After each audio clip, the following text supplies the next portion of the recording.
Assalamualaikum warahmatullahi wabarakatuh. Innal hamdalillah nahmaduhu wa nasta'inuhu wa nastaghfiruh wa na'udzu billahi min shururi anfusina wa sayyiati a'malina.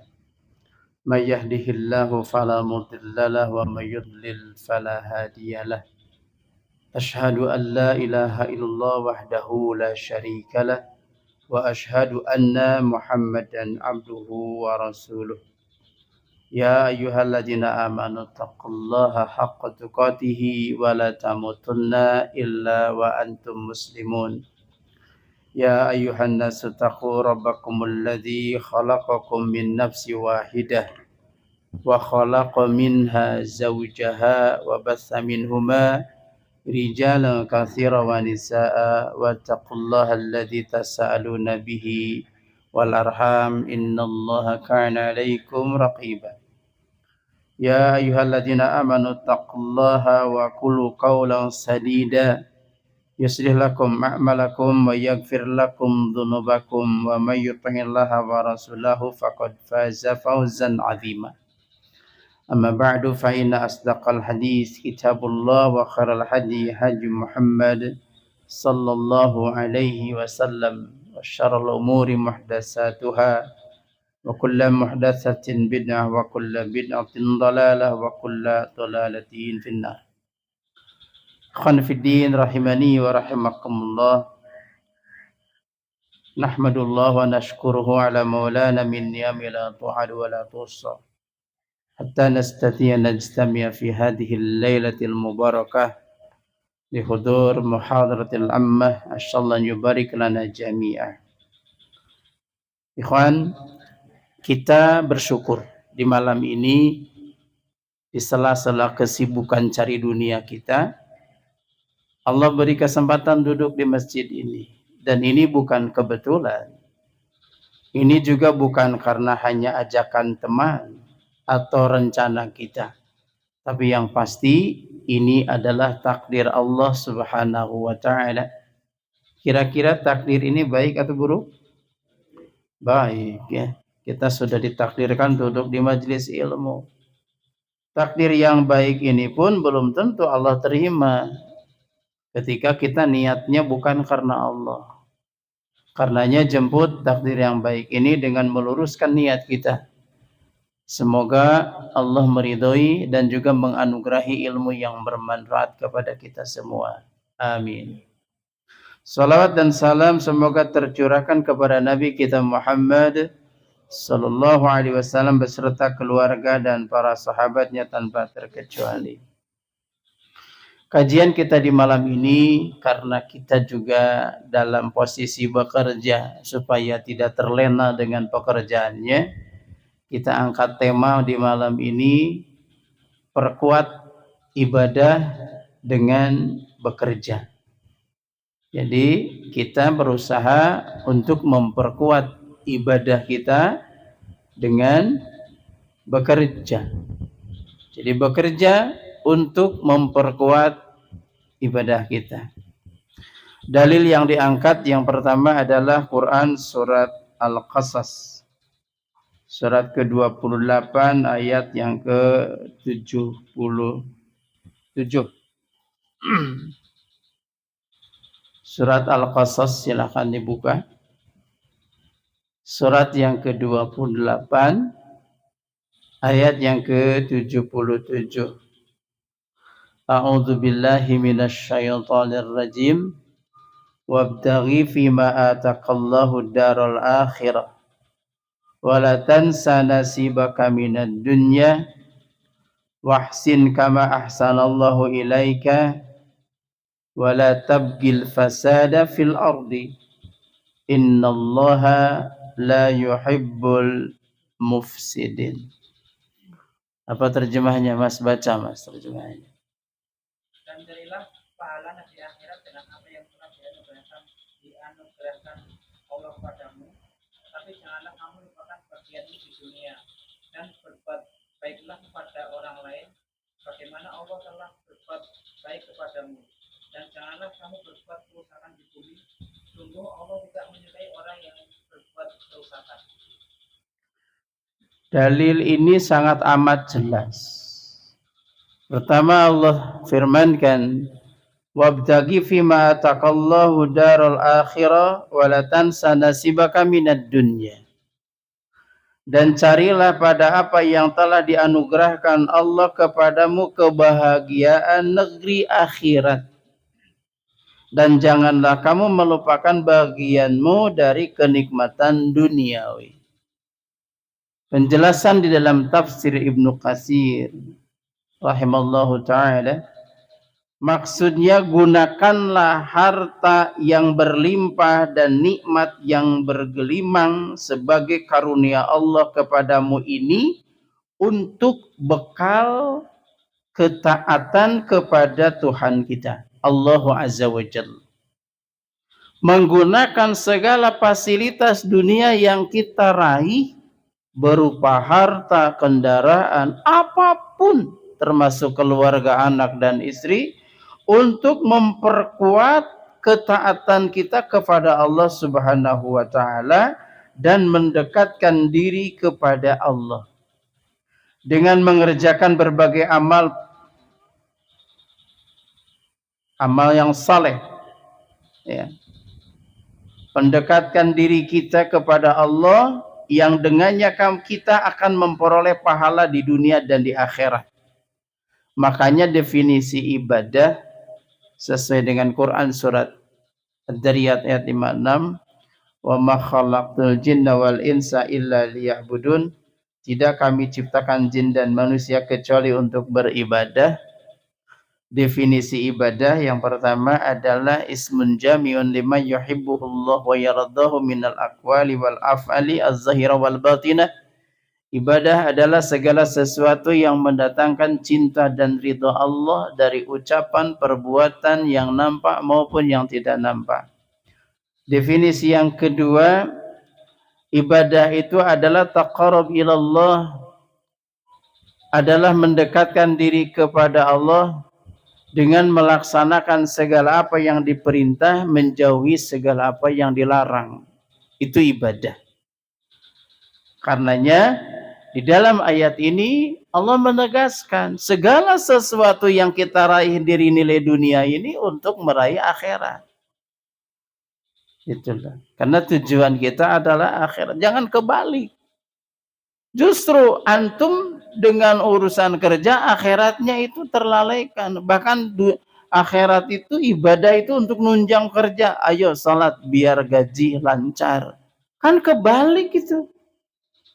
Emang ada karena salat gajimu lancar. Kalau salat dijadikan satu motivasi inti untuk gaji lancar, berarti yang non muslim gak salat gak bakalan lancar gajinya. Faktanya justru lancar mereka. Jadi sholat bukan untuk itu. Ayo ngaji biar usahanya lancar, kerjaannya biar selamat. Kebalik.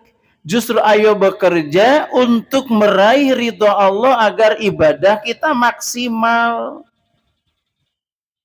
Karena tak mungkin kita bisa sholat secara maksimal menggunakan pakaian yang layak dan menutup aurat, apalagi untuk zakat dan ibadah haji, kalau kita tidak mempunyai nilai-nilai ekonomi, harta yang cukup.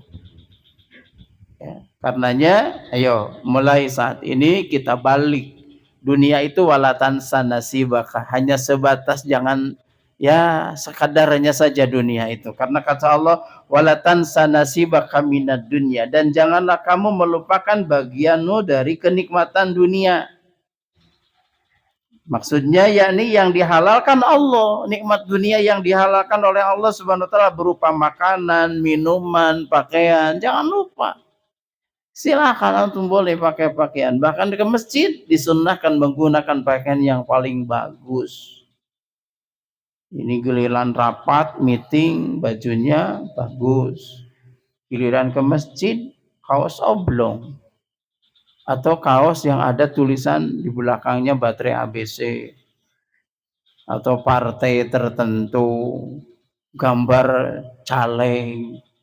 Itu tidak niat itu. Dan salah satu dari ciri orang munafik itu wa idza qamu ila shalah qamu kusala. Apabila menunaikan sholat itu dia malas, ciri kemalasannya dia tidak fokus, pakaian pun sekedarnya. Bahkan ada sendal yang tidak pernah dibawa ke masjid. Setiap kalau ke masjid pakai sendal capit, yang satu kuning, satu hijau. Kenapa mas pakai yang ini? Biar kada hilang. Berarti masjid ini sudah diidentikan dengan keburukan. Nanti hilang. Iya, yang dibawa sendal capit kan umum. Sendal capit itu orang pada punya. Gampang ambilnya. Coba pakai sendal yang mahal ke sini. Mungkin orang tak berani memakainya. Saya juga pernah, jangankan sendal antum, jamaah biasa di sini, saya pakai sendal ke sini hilang juga. Nah capit, nah. Sendal capit bang, itu kan. Nggak tahu punya siapa tuh yang di Mes Rangkok itu. Waktu itu saya pakainya, sampai ke sini nggak ada. Saya balik tidak pakai sendal. Apakah itu jadi sakit hati? Tidak, tidak ada sesuatu pun yang terjadi di bumi ini tanpa izin Allah. Makanya ada seorang tabi'in namanya Hasan. Pernah mendengar tabi'in namanya Hasan? Kurang ketika disebut cuman Hasan. Tapi ketika beliau di usianya akil balik, hijrah ke Basrah, maka ditambah Hasan al-Basri. Karena pindah ke Basrah. Pada namanya Hasan, seorang tabi'in. Dia belajar begitu gigih kepada para sahabat Nabi Muhammad sallallahu alaihi wasallam. Kemudian ketika orang-orang semuanya menghadapi pemimpin yang zalim, siapapun kalau melihat pemimpin yang zalim itu, kita kira-kira hati kita marah tidak? Marah, normatif itu. Di zaman tabi'in ini semua bingung. Nih, kita berontak, ada yang berontak mau berontak seperti ini takut salah. Akhirnya datang ke tabi'in, ke Hasan al-Basri ini. Minta fatwa. Apa minta fatwanya? Ya Syekh, pemimpin kita ini zalim gini-gini dan itu dan ini. Apa nasihat dari Syekh Hasan Basri rahimahullah ta'ala? Kata beliau, kalau ini sebagai siksaan dari Allah karena dosa-dosa kita sehingga kita diberi pemimpin yang zalim, maka bertaubatlah. Satu. Yang kedua, kalau ini sebagai ujian dari Allah diberi pemimpin yang zalim, maka bersabarlah. Dua. Dengan nasihat dan fatwa ini tak terima tuh kaum waktu itu. Akhirnya dia tetap berontak kepada pemimpinnya tanpa mendengarkan fatwa tabi'in tersebut, Syekh Hasan Basri rahimahullah ta'ala. Dan akhirnya mereka pada meninggal karena penyiksaan dan yang lain-lainnya, karena akibat pemberontakannya. Padahal sudah diberi nasihat. Kalau pemimpin yang zalim ini bagian dari cara Allah menghukum kita karena dosa kita, maka bertobatlah. Karena tidaklah, kata Nabi SAW, tidaklah penduduk negeri ini mengurangi timbangan, mengurangi takaran, melainkan Allah akan memberikan pemimpin yang zalim di tengah mereka. Jadi bisa jadi kita dapat pemimpin yang zalim ini karena dosa kita. Untuk itu kita apa? Bertobat. Walau anna ahlal qura amanu wattaqau lafatahna alaihim barakatim minas samai wal ardh. Kalau penduduk negeri iman dan takwa, jujur, maka Allah akan berikan pintu berkah di dunia, di langit dan dari bumi, termasuk pemimpin. Terus fatwa berikutnya kata Syekh Hasan Basri rahimahullah ta'ala, kalau ini ujian dari Allah, bukan hukuman tapi ujian, diberi pemimpin yang zalim, apa fatwanya? Maka bersabarlah. Ini pun ketika antum ke masjid, ikhwan, di masjid menemukan teman yang kurang baik dengan dirimu. Di zaman sahabat itu jangankan teman yang tidak baik, ketika jalan mencium aroma tidak sedap, mereka beristighfar. Karena mencium aroma tidak sedap itu bukan kebetulan, tapi Allah mungkin menghukum kita karena dosa itu, karena dosa kita sehingga mencium aroma yang buruk. Itu baru aroma, apalagi teman yang kurang baik. Ya kan? Jamaah di sini yang kurang ramah dan yang lainnya. Jangan dijadikan subhat antum mengatakan saya malas ke masjid karena di masjid temannya kada baik. Saya malas ke masjid karena ke masjid sering hilang sendal dan yang lain-lainnya. Padahal hilang sendal itu cuma satu kali, tapi dibahasnya berkali-kali dan dikatakan sering hilang. Ini masalah. Itu loh, tipu daya setan itu seperti itu. Ya. Jadi walatan sanasibaka minad dunya, janganlah kalian melupakan bagian dari kenikmatan dunia, maksudnya yakni yang dihalalkan Allah Azza wa Jalla berupa makanan, minuman, pakaian, rumah, termasuk istri, keluarga, ya. Karena sesungguhnya engkau mempunyai kewajiban terhadap Tuhanmu dan engkau juga mempunyai kewajiban terhadap dirimu sendiri. Dan engkau juga mempunyai kewajiban terhadap keluarga kita. Kita juga mempunyai kewajiban terhadap orang tua kita, bahkan kita juga mempunyai kewajiban terhadap pekerjaan kita. Makanya wala tansa nasibaka minad dunya. Tujuan kita mencari ridho Allah untuk di negeri akhirat. Cuman jangan lupakan nikmat di dunia. Nikmat di dunia itu ketika memakan makanan yang halal, memberikan makanan kepada anak dan istri yang halal, memberikan nafkah kepada orang tua kita yang halal. Itu adalah bagian kenikmatan di dunia. Apa berikutnya kata Allah dalam ayat ini? Wahsin kama ahsanallahu ilaik. Dan berbuat baiklah kepada orang lain sebagaimana Allah telah berbuat baik kepadamu. Al-Qasas ayat 77. Berbuat baik kepada orang lain sebagaimana Allah telah berbuat baik kepada kita. Kita sekarang ini diberikan nikmat sehat, nikmat aman, gaji lancar, pekerjaan normal, alhamdulillah, maka teruslah berbuat baik kepada orang lain. Jangan sampai kita hanya berprinsip pada diri sendiri, bodoh amat orang lain. Tapi ketika peduli kepada orang lain pun tak boleh berlebihan. Maksudnya gimana? Mas, ayo ke masjid. Enggak, saya malas. Besoknya, Mas, ayo ke masjid. Enggak, saya malas. Besoknya lagi, Mas, ayo ke masjid. Enggak, saya malas. Lalu antum berlebihan. Dasar ahli neraka. Nah itu tak boleh itu. Bisa jadi justru malah yang jadi ahli surga itu dia. Di akhir hayat karena kita sombong merasa paling benar. Kita ditugaskan oleh Allah itu untuk mengajak, bukan menentukan, bukan mencetak, membentuk orang yang jadi dapat hidayah. Kita tidak punya sedikit pun untuk bisa memberi hidayah kepada orang lain. Tapi kita jadi jalan oleh Allah disuruh untuk mengajak. Ud'u ila sabili rabbika, seru kepada jalan Tuhanmu. Kalau sudah diseru dia tetap tidak mau, jangan overacting. Lalu kitanya menghukumi, itu tidak boleh. Gitu loh. Itu dilarang untuk menghukumi orang. Sekalipun dia itu, coba kamu itu jangan mabuk, jangan judi, jangan pinjol, jangan makan riba. Lalu tetap aja dia melakukan seperti itu. Kita nasihati terus. Tapi tetap seperti itu, kita tawakal.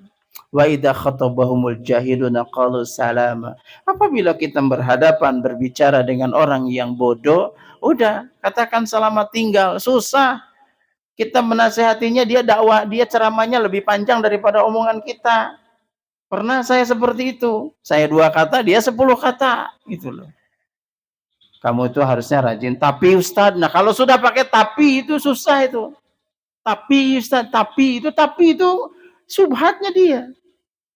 Gimana saya mau sering ke masjid Ustaz? Karena saya untuk cari makan ini juga susah. Nah coba lihat. Apakah kita harus overacting? Tidak. Kita tetap hanya sebatas ngajak dan mendoakan dia. Di akhir ayat ini Allah berfirman, wala tabil fasada fil ardi. Dan janganlah kamu berbuat kerusakan di muka bumi.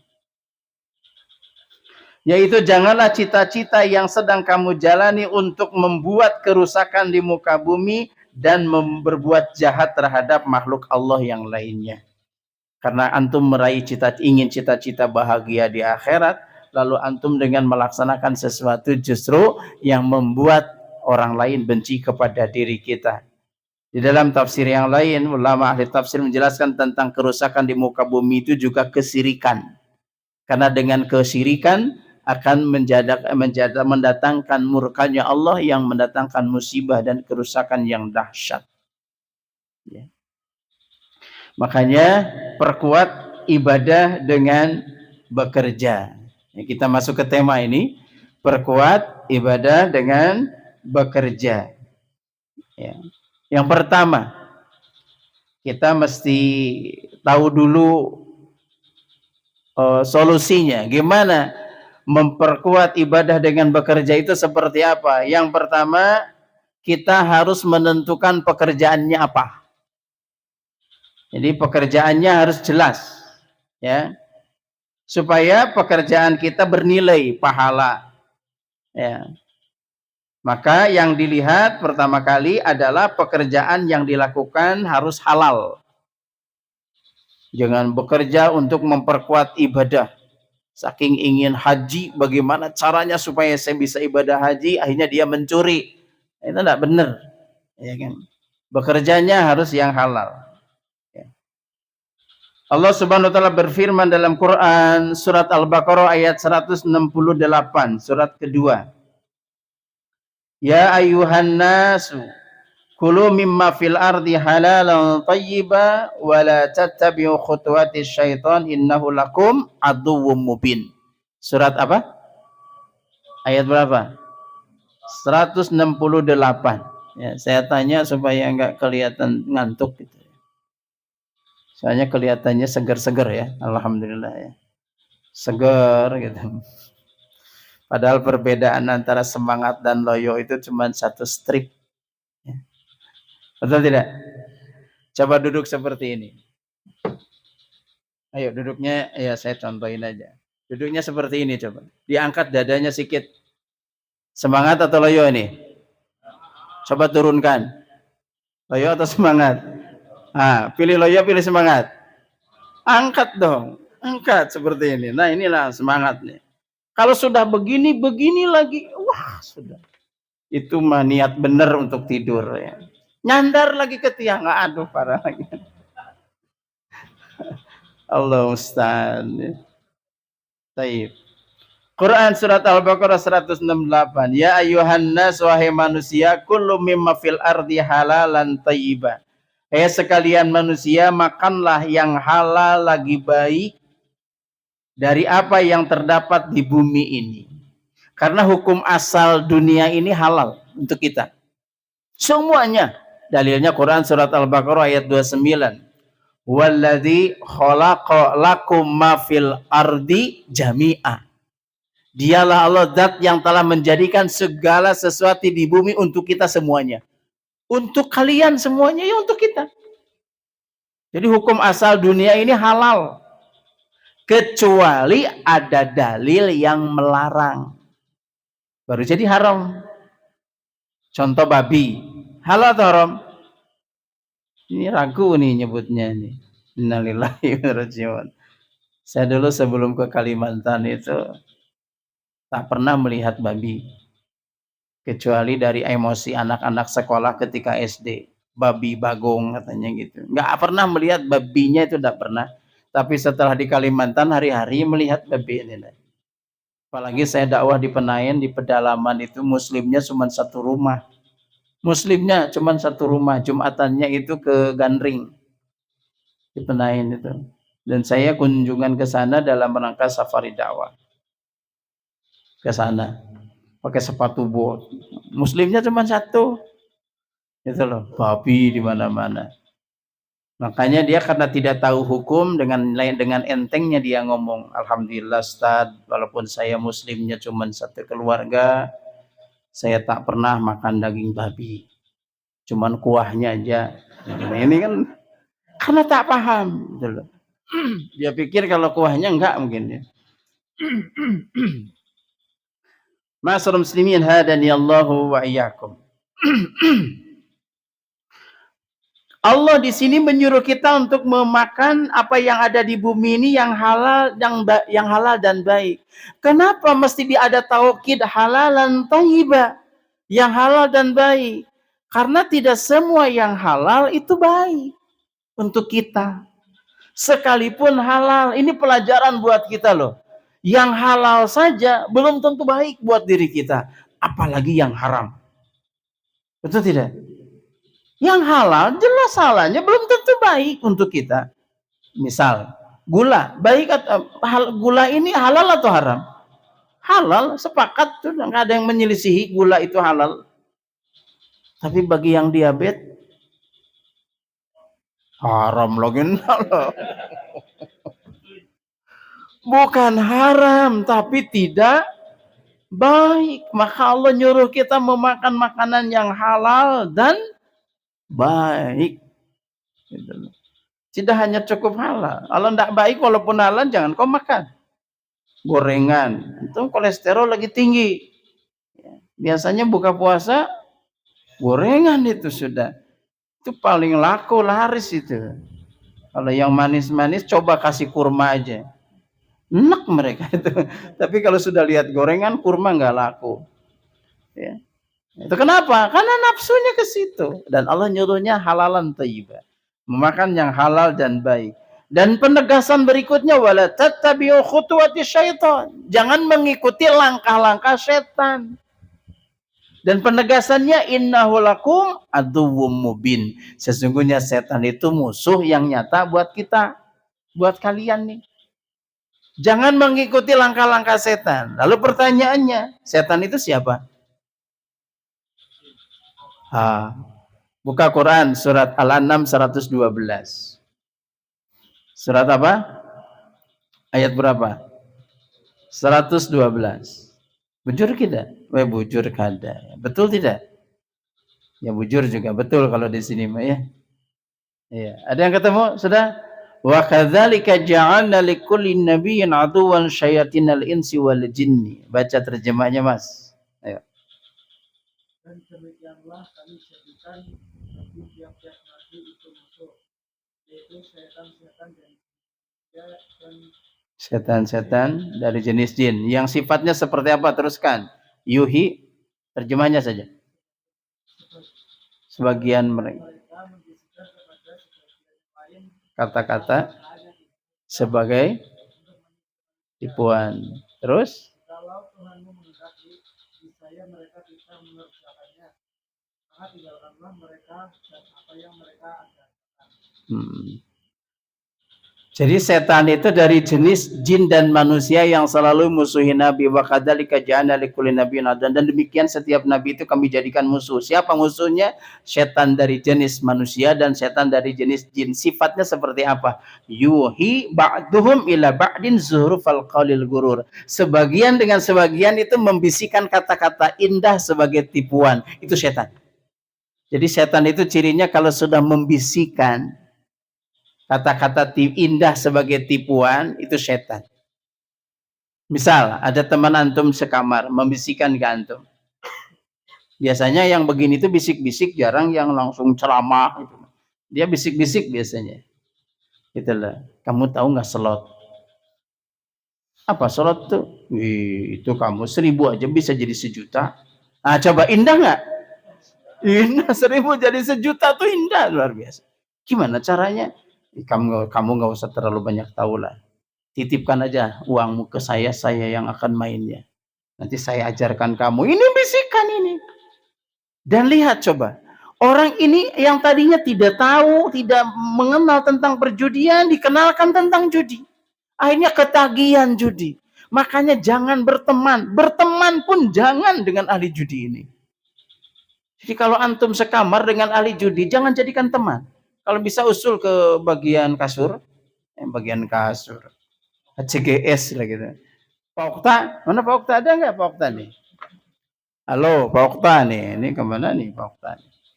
Usul, Mas saya nggak mau sekamar dengan dia, kenapa? Dia selalu judi. Gitu dia omongkan kenapa? Karena kalau kamu berteman dengan yang judi, itu masalah besar buat kamu. Setidaknya kalau kau tidak terbawa judi, uang kamu dipinjam untuk judi. Betul tidak? Mas sudah gajian lah. Sudah, pinjamlah saya. Istri saya di rumah lagi kesusahan, padahal itu tipu daya aja. Tujuannya pasang slot. Gitu loh. Makanya jangan berteman dengan yang seperti itu. Menular. Ya. Yang mabuk-mabuk. Yang ngaji coba, yang ngaji dibisikin sama setan. Dari setannya itu dari jenis manusia. Kalau jenis jin kan nggak terlihat bisikannya. Tiba-tiba antara antum pilihan bangun malam itu tahajud, kencing, kencing saja tanpa tahajud. Nah itu kan bisikannya tuh, ya kan? Nah tapi kalau yang bisikannya zohir seperti ini, Mas dari mana barusan? Pengajian. Hati-hati loh Mas, coba. Yang nggak ngaji bilang hati-hati kepada yang ngaji, ini piye tuh? Sampai habis pengajian Mas? Iya, hati-hati loh Mas. Dan anehnya itu yang dibilang hati-hati itu justru percaya. Emang kenapa? Wah, Wahabi itu. Wah, sudah lagi. Belum ngerti, belum duduk di majelisnya, belum, lalu sudah memfitnahnya. Memang setiap kebenaran itu tak disukai oleh setan itu. Kebenaran itu sumbernya Al-Quran dan hadis Nabi yang dipahami oleh para sahabat, tabi'in, tabi'ut tabi'in, dan segenap kaum mukminin dari salaful ummah. Dan ulama-ulama mutaakhiri yang berpegang teguh kepada Al-Quran dan Sunnah itu tidak disukai. Hampir rata-rata. Dan siapa yang tidak menyukainya? Setan dari bangsa manusia dan setan dari bangsa jin. Lalu kata Allah penegasannya, wala tattabi'u khutuwati syaitan. Jangan kamu mengikuti langkah-langkah setan, innahu lakum atuwwum mubin. Karena setan itu musuh yang nyata buat kalian. Jadi perhatikan, apapun pekerjaan kita yang kita lakukan selama itu halal, jangan merasa hina. Yang penting halal. Ada sering ceramah diundang kemana-mana, jenggotnya luar biasa, qadarullah dia dianugerahi jenggot yang panjang, ilmunya luar biasa, kemudian latar belakang pendidikan LC, jualan es dawet. Hina tidak? Jualan es dawet. Itulah. Saya dulu waktu masih jadi dosen di salah satu kampus swasta di Muara Tewe, saya jualan sate sama istri saya. Jualan sate, yang belinya mahasiswa, mahasiswi. Hina tidak? Enggak. Silakan manusia mau menilai hina. Yang penting halal tenang. Maksud halal itu bukan hanya jual belinya, tapi cara menjual dan untuk mempromosikannya. Tak boleh yang buruk dibilang baik. Tak boleh mengurangi timbangan, tidak boleh mengurangi meteran, tidak boleh mengurangi takaran. Udah jelas barangnya buruk dibilang baik. Saya pernah jualan sate itu ndak habis, taruh di freezer. Pagi itu masih seger itu, karena di freezer itu kan masih ini. Tapi di sisi lain saya juga beli yang baru, ditusuk juga. Ketika saya jual, saya jelaskan ke pembeli, Mas ini yang kemarin saya freezer. Kalau ini yang baru yang hari ini, Mas mau yang mana? Udah terserah apa aja lah. Karena dia tahu kalau saya ustadz, terasa ustadz aja ya. Nah kalau sudah seperti itu ya saya gabung saja, karena memang terserah. Dan ini kan tidak jadi buruk di freezer kan, baru 1 hari gitu loh.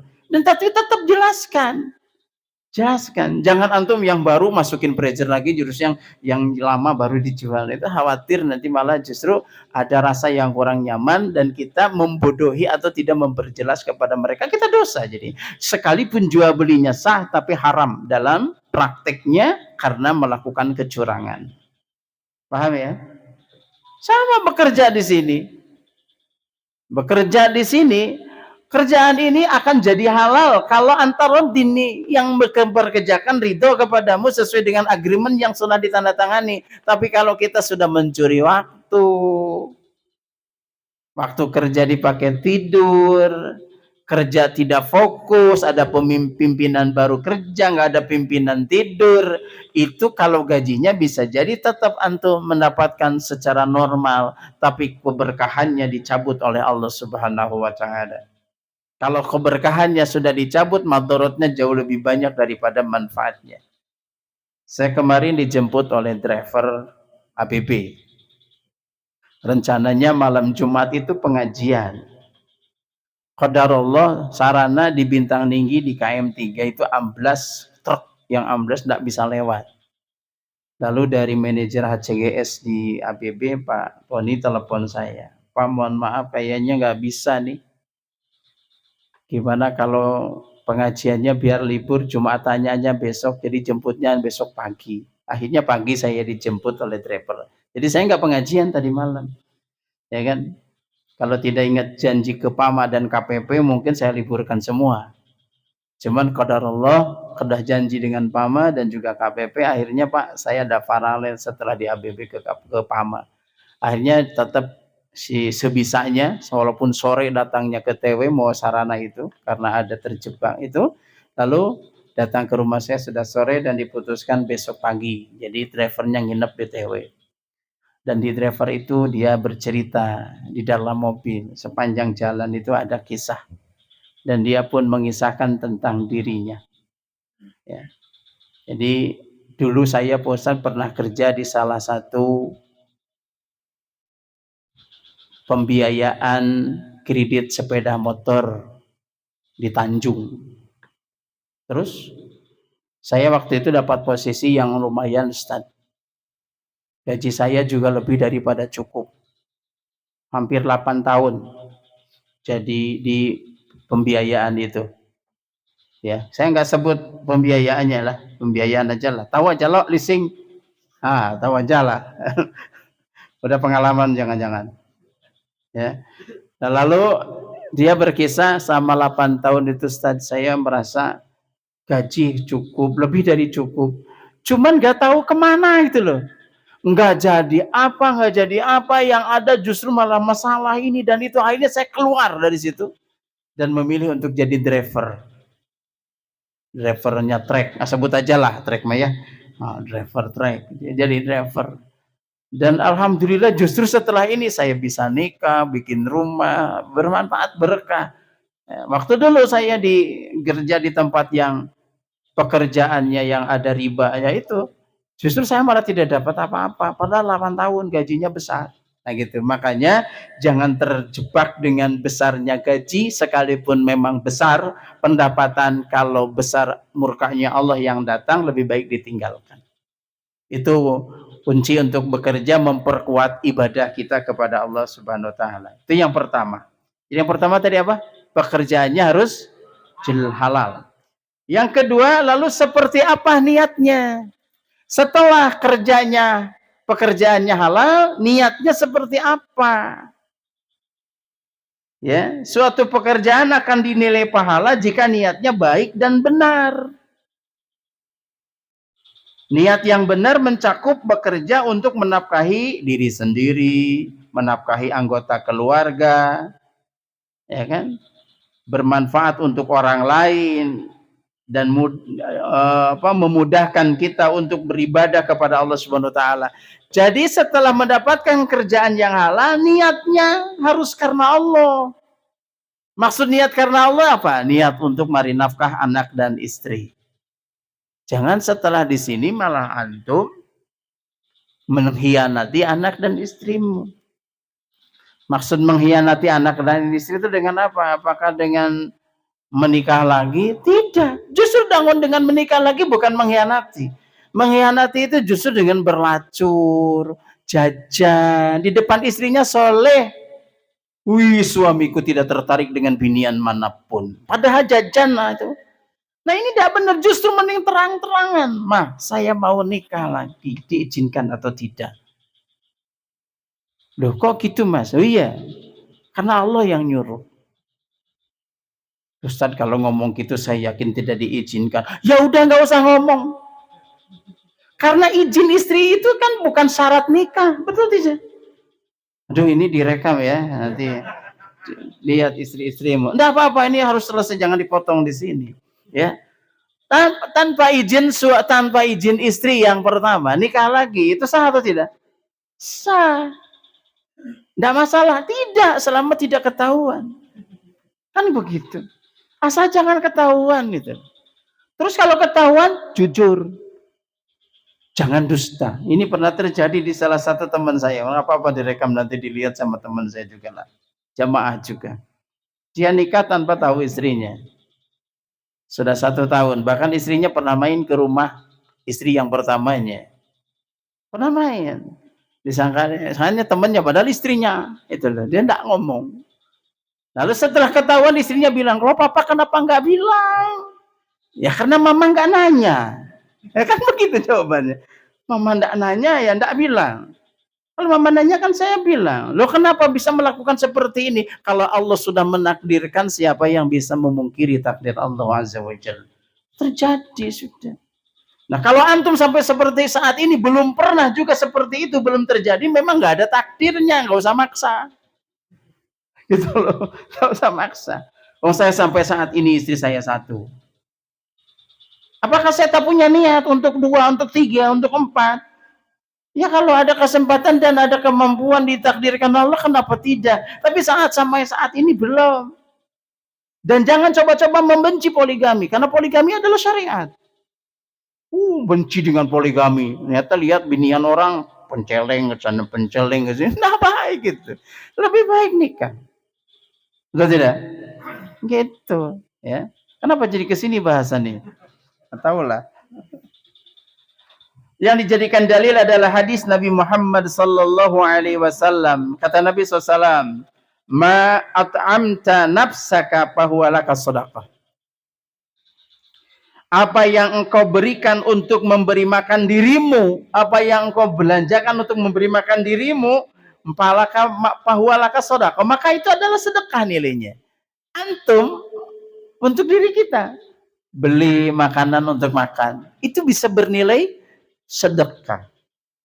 Kemudian ma'at amta waladaka pahualaka sedekah. Apa saja yang diberikan kepada anakmu, maka itu nilainya sedekah.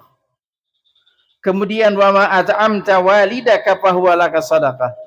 Apa saja yang diberikan kepada orang tuamu, maka itu adalah sedekah. Wa ma at'amta zaujaka fahuwa laka shadaqah. Apa saja yang diberikan kepada pasanganmu, kepada istrimu, maka itu adalah sedekah. Bahkan wa ma at'amta khadimaka fahuwa laka shadaqah.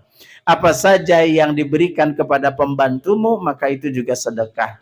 Jadi niat ketika karena Allah untuk menafkahi anak, untuk menafkahi istri, keluarga, orang tua, maka selamanya bernilai sedekah dan pekerjaannya bernilai ibadah. Itu. Makanya niat kerja untuk apa? Biaya anak sekolah, mesantren. Dan tidak ada yang terbaik dari pendidikan anak di akhir zaman-zaman fitnah ini selain pesantren. Tapi pesantren pilih yang benar, ya, pesantren yang mendidik dengan kebenaran. Sehingga kalau mendidik dengan kebenaran, sumber kebenaran adalah Al-Quran, jaminannya sebagaimana Allah berfirman dalam Quran surat Al-Ahzab ayat 70 ayat 71. Jaminannya yuslih lakum a'malakum. Niscaya Allah akan memperbaiki. Jadi yang memperbaiki amal kita, yang memperbaiki ketika kita memondokkan anak-anak kita adalah Allah Azza wa Jalla. Syaratnya carikan tempat pendidikan dalam rangka mencari kebenaran. Dan sumber kebenaran adalah Al-Quran dan hadis Nabi SAW. Pak, demi Allah, selamanya tidak akan bisa dipadukan antara musik dan Al-Quran. Kalau kamu condong ke musik, pasti Quran yang terlalaikan. Kalau kamu condong ke Quran, pasti musik yang terlalaikan. Terserah, antum mau condongnya kemana. Cuma jangan kamu pikir bisa disatukan. Sampai ada judul dakwah dulu, nada dan tahu persis ya. Tidak bisa disatukan, Pak. Selamanya musik nggak bisa disatukan dengan Al-Quran. Al-Quran ketika condong kepada musik, Al-Quran itu di nomor sekian kan. Tahadus bin nikmah. Saya ceritakan atas dasar nikmat nih. Semoga jadi motivasi buat antum. Saya kalau ke Banjarmasin di mobil itu, mulai dari starter mobil sampai Banjarmasin itu murotal tidak berhenti. Kemudian sampai ke rumah karena sudah terbiasa mendengar itu, saya itu berpacu musabaqah dengan istri. Ya. 1 bulan ini berapa juz bisa menghatamkan berapa kali dalam 1 bulan ini? Minimalnya 1 kali menghatamkannya. Kalau 1 kali hatam dalam 1 bulan berarti 1 hari 1 juz, 30 hari 30 juz. Sementara sekali duduk bisa 2 juz. Sekali duduk kita ngaji itu bisa 1 juz, bisa lebih, bisa 2 juz. Berarti bisa 2 kali khatam. Dan itu dipraktekkan dengan istri untuk berlomba. Sehingga saya mau berangkat saja ke sini, wah pasti khatam nih nanti di sana, bakal ini, bakal itu katanya. Jadi ada berpacu dengan keluarga, dengan istri kita. Coba, ketika kita memaksimalkan untuk mencintai Al-Quran, musik itu sudah terlupakan. Sedikit aja ada suaranya itu, telinga itu tidak nyaman. Tapi kalau hari-hari dengan musik, apalagi sampai pakai headset ke sini, itu sudah, Quran itu sudah terlupakan. Coba aja. Saya pernah ikut ngezim di Pasar Ipu di Muara Tewe. Ngejim. Ya, pas saya datang ke situ musiknya lagu ducus lagi kencang.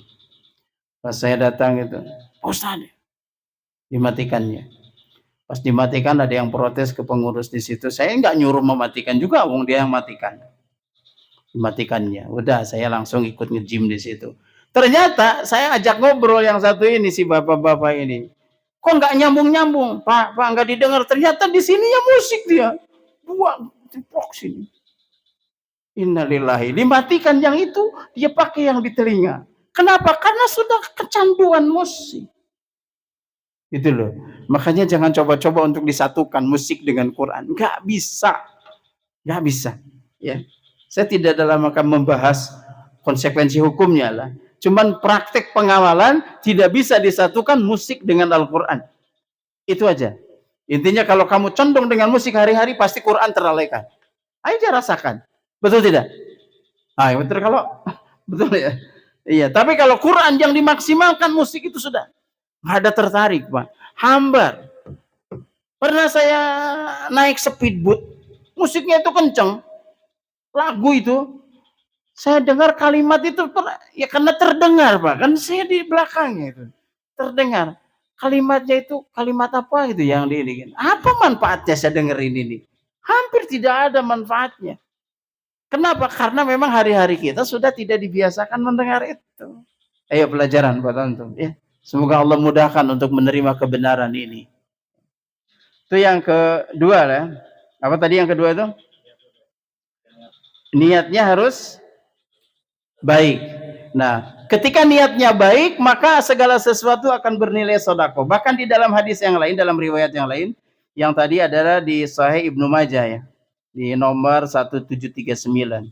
Sekarang di riwayat yang lain, dinarun anfaqtahu fi sabilillah wa dinarun anfaqtahu fi raqabatin wa dinarun tasaddaqta bihi ala miskinin wa dinarun anfaqtahu fi ahlika a'zamuha ajran alladhi anfaqtahu fi ahlika.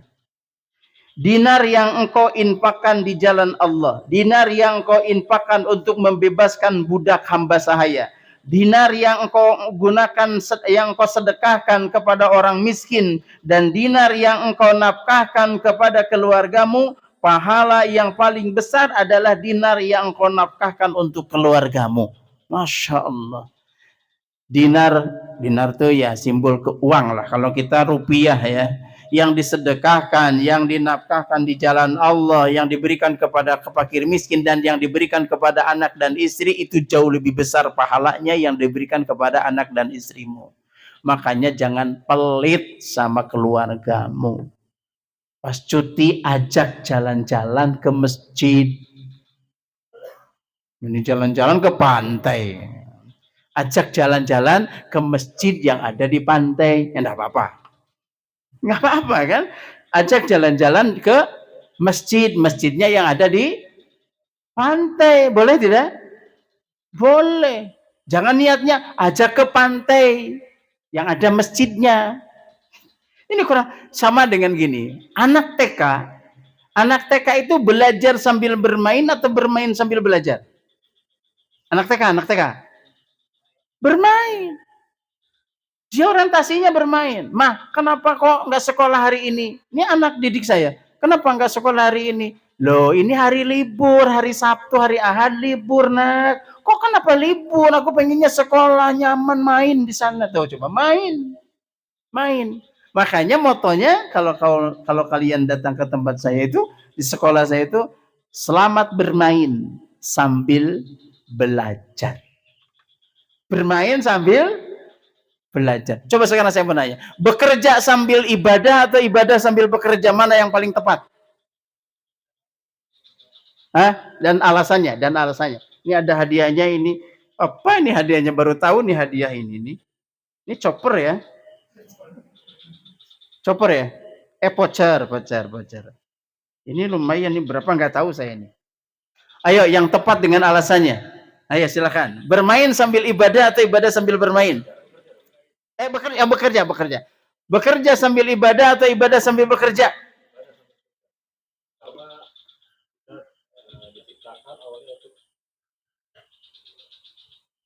Ya, jadi ibadah sambil bekerja.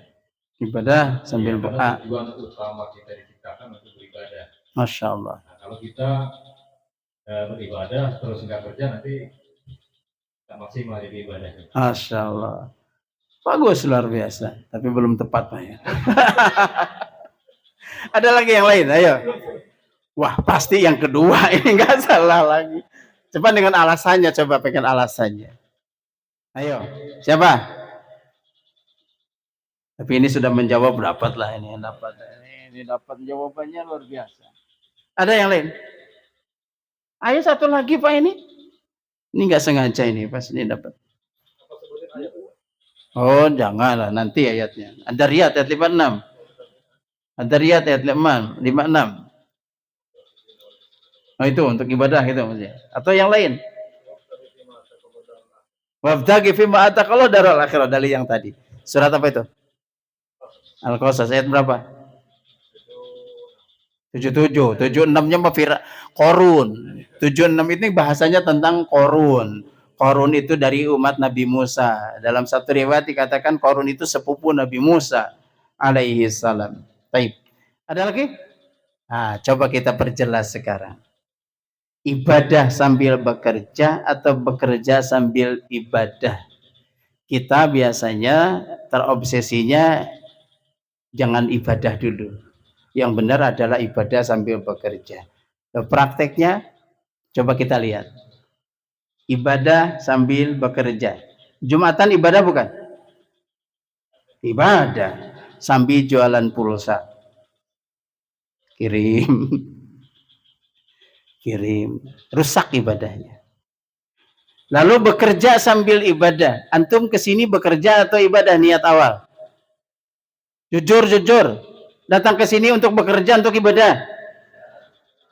Kalau ditanya di interview, apa motivasi Anda kerja di perusahaan kami? Lalu Anda jawab, saya mau ngaji, saya mau tahajud, saya mau hafal Quran, saya mau sholat berjamaah. Kira-kira diterima nggak di pekerjaan?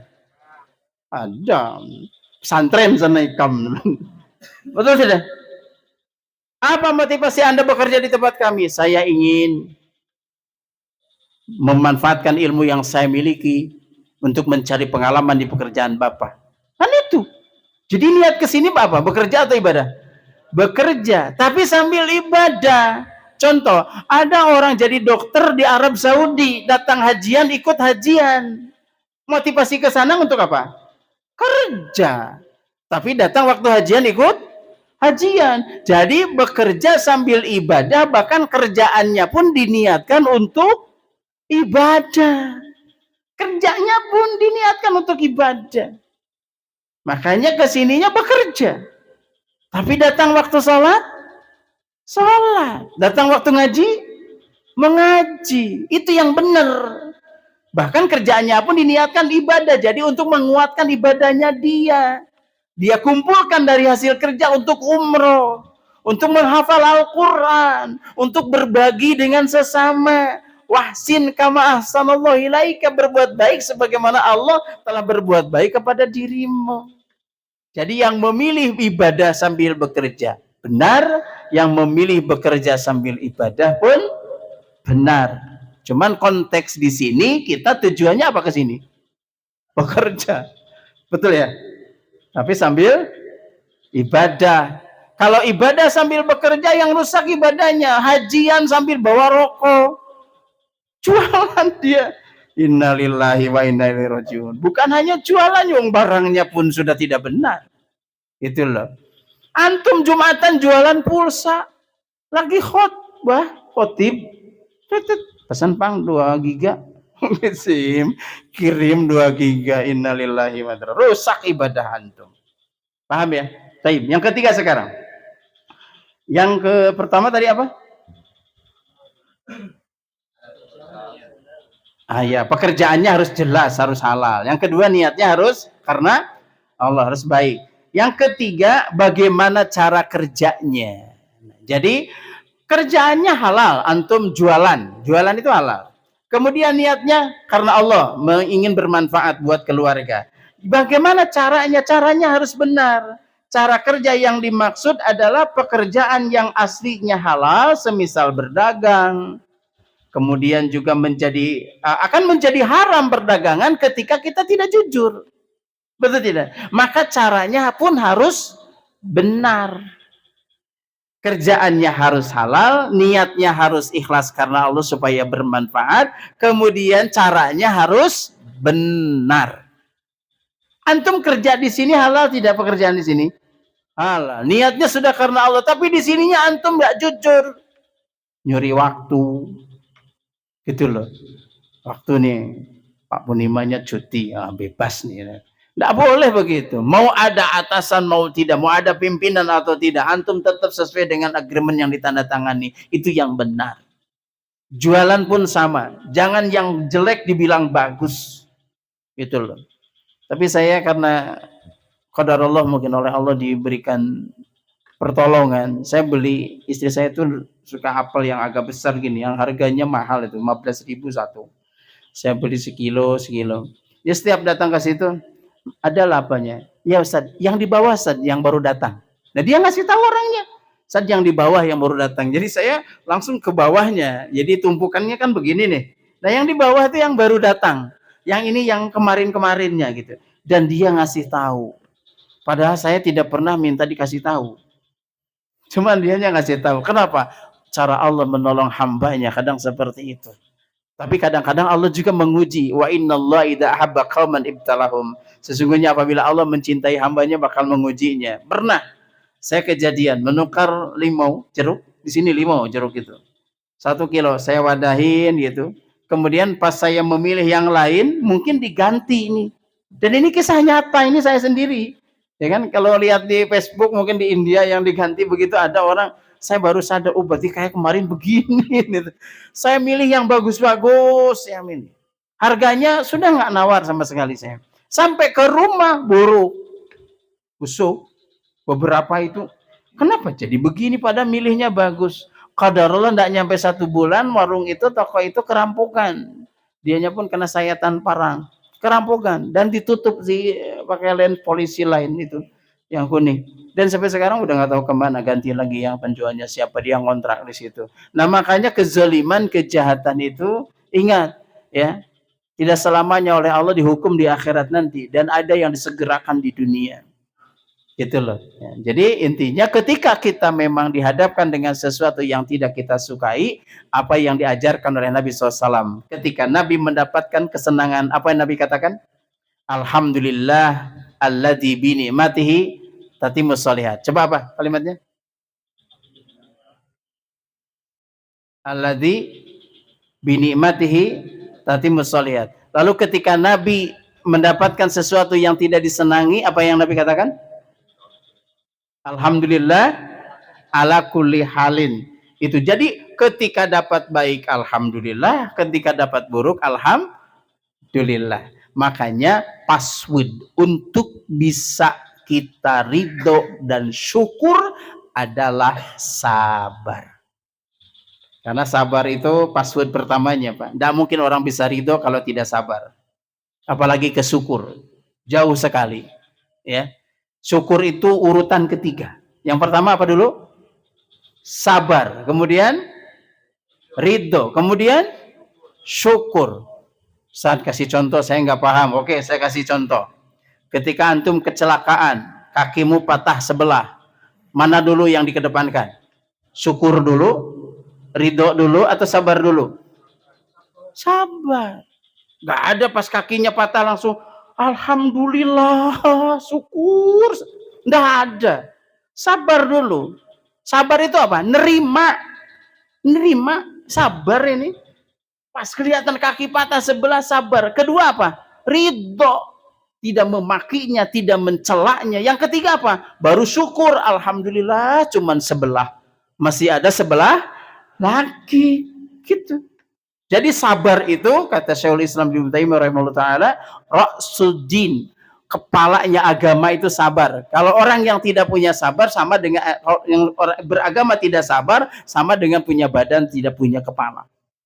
Jadi sabar itu di depan, yang paling pertama. Termasuk ngaji ini mesti apa? Sabar. Ya jam lebih nih Ustadz lebih nih. Sayang nih panitia nggak naruh jam di situ, jadi Ustadz tidak tahu jam nih. Sabar, saya juga sudah lihat lebih 10 lewat, ini 12 ini. Udah lewat 12, sabar. Taib, itu saja mungkin ikhwan rahimani rahimakumullah. Saya belum bawakan dalil sebetulnya yang ketiga ini, tapi waktunya sudah lewat 12 menit ya. Dari jam 8 belum untuk pertanyaan. Tapi karena masih ada satu voucher lagi, saya coba bertanya, dan siapa yang bisa menjawab akan langsung dapat hadiah ini. Surat apa dan ayat berapa yang berkaitan seruan bagi yang beriman harus masuk Islam? Ya ayyuhalladzina amanu dukhulu fisilmi kafah, itu atau maksudnya. Surat apa? Ayat berapa? Wah, itu ada di Quran. Iya betul di Quran. Memang di Quran itu loh. Surat apa? Al-Baqarah ayatnya. Ayatnya di atas 200 saya kasih tahu ya. Hah? Ayo nyari. Jangan nyari dulu. Aduh, nyari. Kalau itu antum lupa, coba yang ini. Surat apa, ayat berapa berkaitan dengan perintah takwa dengan sebenar-benarnya? Ya ayyuhalladzina amanu taqullaha haqqa tuqatih. Ambil. Surat Ya ayyuhalladzina amanu taqullaha haqqa tuqatih wa la tamutunna illa wa antum muslimun. Ini yang memberi voucher ini siapa tadi? Antum lah. Panitia ya, panitia. Ya.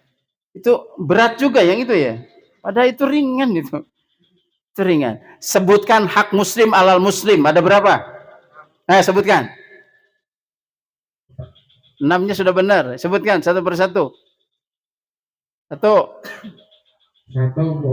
mengucapkan salam ketika berjumpa. 2, menghadiri undangan ketika diundang. 3, kemudian ketika ada yang meninggal kita datang. 4, kemudian ketika ada yang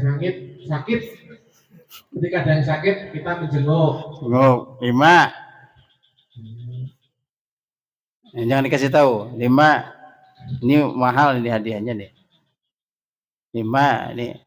2 lagi. Ketika 2 lagi. Ketika ada yang bersin. Bersin. Mengucapkan yarhamukallah. Yarhamukallah ketika dia mengucapkan alhamdulillah. Terus yang ke-6, satu lagi. Waduh, ini sama seperti pengajian gini gitu. Yang ke-6 itu. Apa tuh? Sayang satu lagi nih. Siapa? Ayo sebutkan Ustaz, bahasa Arabnya Ustaz. Faidaston saka. Dari awal Ustaz, dari awal. Hakul muslim ala muslim sittun. Al-awwal Faidah lakitahu fasallim alaihi. 2, Faidah da'aka. 3, Ayo jangan apa-apa itu loncatnya apa-apa. Apa-apa. Terus apa tuh? Terus yang tadi itu deh, yang tadi antum sebutkan. Hah? Gagal. Faidah stansahaka fansahu. Terus? Faidah atasa? Fahamidallah fasamithu. Terus? Faidah mata? Faidah mata?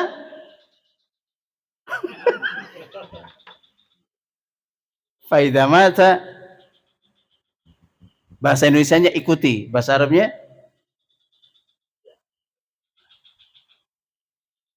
faidah mata.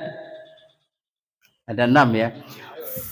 Faidah laqitahu fassalim alaihi. Faidah daka fa'ajibu. Faidah stansahaka fansahu. Faidah atasa fahamidullah fasamithu. Faidah maridah fa'udhu. Faidah mata